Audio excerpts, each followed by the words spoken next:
बोलो सद्गुरु भगवान की जय। परम पूज्य गुरुदेव स्वामी साथी में परम ध्येय श्री श्री 1008 स्वामी महेश्वरानंद जी महाराज, परम ब्रह्मलीन सदगुरुदेव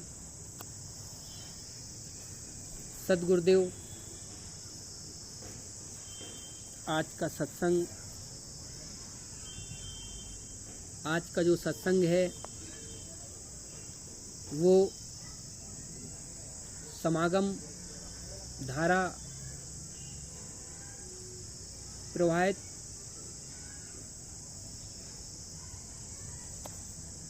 आपको ले चलते हैं परम स्वामी आराध्य जन। इसका महत्व आकांक्षा मानो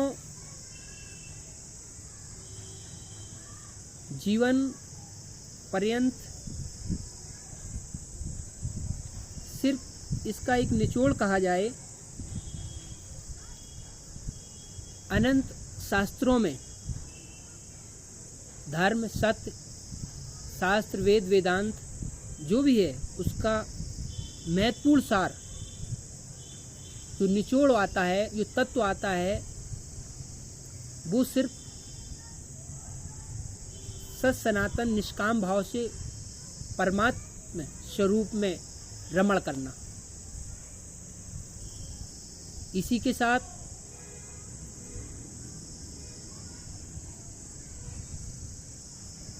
संसारी किराएदारों भगवान श्री हरि को किराया राम नाम का समय से देते रहो। कहने का मतलब ये है कि हम संसारी लोग हैं, हम जनमानव हैं और ईश्वर को उन्होंने हमको सब कुछ दिया है। गृहस्थ में रहते हुए हमें गृहस्थ का इतना विस्तार, ऐश्वर्य, समृद्धि बनाए रखने हेतु पर हमको परमात्मा को राम नाम संकीर्तन दिनचर्या पर्यंत देते रहना चाहिए। सांसारिक आसक्ति मिटी तो चलो हमारे साथ संकीर्तन राम राम जहाज में बैठो और बोलो हरे रामा हरे कृष्णा कृष्णा कृष्णा हरे हरे, हरे रामा रामा राम सीता राम राम राम, हरे रामा रामा राम सीता राम राम राम, हरे रामा रामा राम सीता राम राम राम। कहने का मतलब ये है कि इस संसार में रमण करते हुए भी, संसार में विचरते हुए भी कहीं संसारी आसक्ति ना हो जाए। मानव को बहुत सतर्क रहना चाहिए, क्योंकि संसारिक आसक्ति होने पर इंसान दुर्बलता ग्रहण कर लेता है, मानो ऐसा भाव आ जाता है। मनुष्यों, इस संसार में रमण मत करो, आत्मा में रमण करो, परमात्मा में रमण करो, परब्रह्म परमात्मा स्वरूप में रमण करो। यही साक्षात स्वरूपता है। संसार आसक्ति में रमण करके कुछ मिलने वाला नहीं। आत्मा में रमण करो, स्वरूप में रमण करो। इसी के साथ में संसार के सभी प्राणी काल के अधीन है। संसार के सभी प्राणी काल के अधीन है। मौत सामने खड़ी रहती है, मौत सामने खड़ी है तो क्या करना चाहिए? उसी काल पुरुष भगवान शिव श्री हरि तप में श्री हरि का भजन कीर्तन स्मरण करते रहना चाहिए, क्योंकि जिस दिन से हमारा जन्म हुआ है, मृत्यु काल तक हम काल के अधीन ही रहते हैं। पर्यंत समय तो हमारा पल पल कमी होता जाता है मानव जीवन का, तो काल के अधीन वैसे भी हम हैं।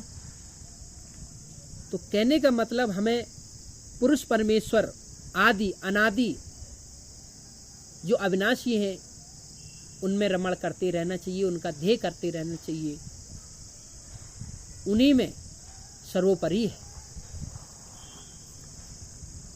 फिर अहंकार, क्योंकि भगवान आपसे युक्त तुरंत हो जाएंगे। अभी बात आ गई यहाँ पर, हम कर्म योग में उतर जाते हैं, कर्म में, सांसारिक कर्म में उतरते हैं, पर कर्म का अभ्यास करते करते विस्तृत यानी विस्तार धारण कर लेते हैं, तब अहम भाव आ जाता है। तो मानो उस समय ऐसा ना हो, मानो के ऊपर, मानो के जन मानो को कहीं अहंकार ना हो जाए। अहंकार जीवन में अगर आ गया पर्यंत, फिर उस भक्त और मानव के पास कुछ नहीं बनता है, बचता ही नहीं है। तो मेरा दायित्व तत्पर यही है। वास्तविकता आपको पता है और आप इस बात को जानते भी हैं कि धर्म सभी जन मानव का अपना अपना समय के हिसाब से धर्म बन जाता है, और धर्म कर्तव्य मार्ग में रहते हुए, धर्म मार्ग में रहते हुए, चाहे कर्म योग हो, चाहे ज्ञान योग हो, चाहे भक्ति प्रेम योग हो, कोई भी योग हो, पर आपका धर्म परायण रहते हुए भी अपने अपने धर्मों को वर्ण आश्रमों के सहित आपको कर्म निष्काम भाव से करते रहो।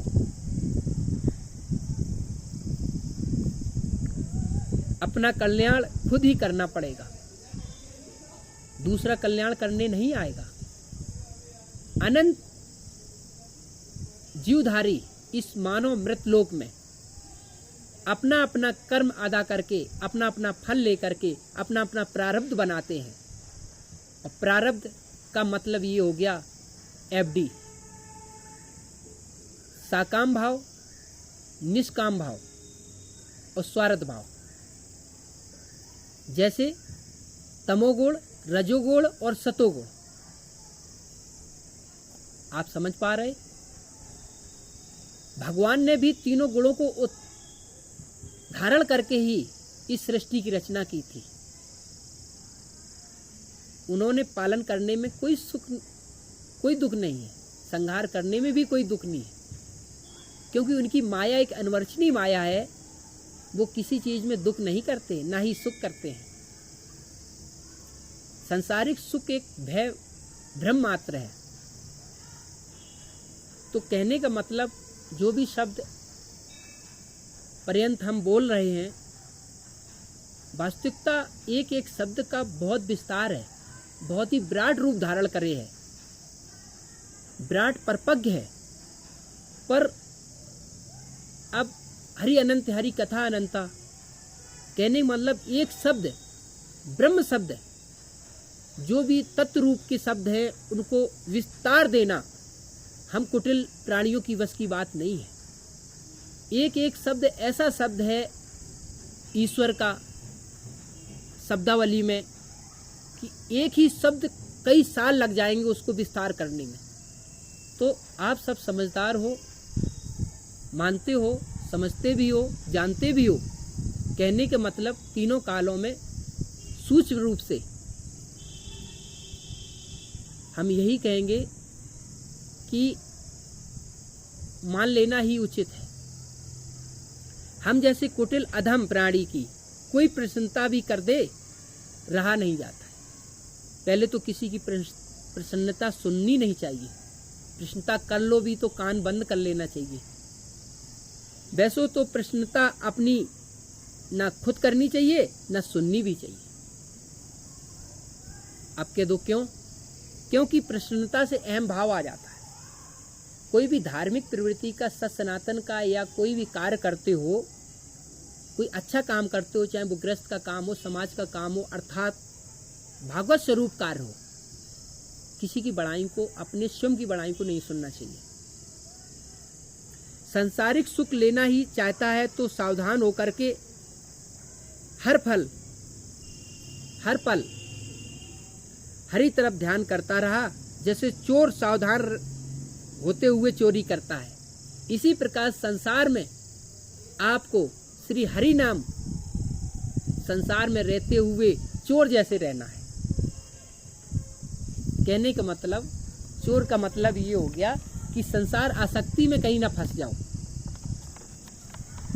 उद्देश्य ध्येय एक ही है, सावधान। अपने बच्चों को सावधान करो कि तुम संसारिक पुत्र हो। संसारिक शरीर है, आत्मा परमात्मा का अंश है और जीव एक चेतना है। वही पर्यंत कई जन्मों से आपका बंधन में बंधी हुई है, वो मन कुर्मार्ग के कारण।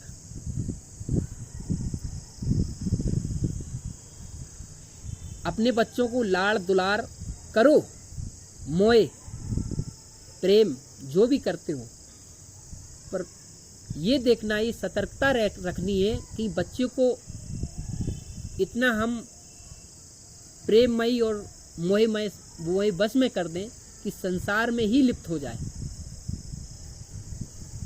उतना ही करना है जितनी जरूरत है। अच्छा है और पुत्र श्रेष्ठ बनाओ। कन्या सुशील श्रेष्ठ होने से धर्म को ताकत मिलती है। अब ऐसा क्यों? एक पुत्र है, एक पुत्री है, माना कि दोनों की आगे चल के वध और वधू बने, दोनों के धर्म पूर्वक संतान हुई, वो धर्म को ताकत देगा। अगर उन्हीं में से अधर्म की संतान पैदा होगी तो धर्म में दिक्कत आएगी। इसी से कहते हैं कि हर माता पिता को अपने सत सनातन धर्म में रहते हुए, गृहस्थ में रहते हुए, हर पालन का सुचारू रूपी ध्येय रहना चाहिए, क्योंकि आपको पता है कि समय पर सीमा हर कोई बंधा है और ऐसा ना हो। समय की बरखलाफ हर चीज का समय होता है, समागम का भी समय होता है, ध्यान का भी समय होता है। भगवान ने हर मुहूर्त में हर समय दिया है, आप इस बात को जानते हैं। तो कहने का मतलब सूक्ष्म रूप से यही है कि समय का सदुपयोग समय से ही करें, अन्यथा ना करें। गृहस्थ आश्रम की मूल गृहिणी ही होती है। अब मूल गृहिणी क्यों? क्योंकि घर को संचालन करने के लिए गृहिणी का मेन योगदान है। घर के हो रहे अवगुणों को समय समय पर बताते रहना चाहिए। कहने का मतलब ये है कि घर में आपको पता है कि बच्चों का व्यवहार पत्नी और गृहिणी को समय समय से अपने बच्चों के कर्मों को फलीभूत अपने पतिदेव को बताते रहना चाहिए। अगर बच्चा कहीं धुंधकारी पैदा हो गया तो मानो घर का सर्वनाश हो जाएगा।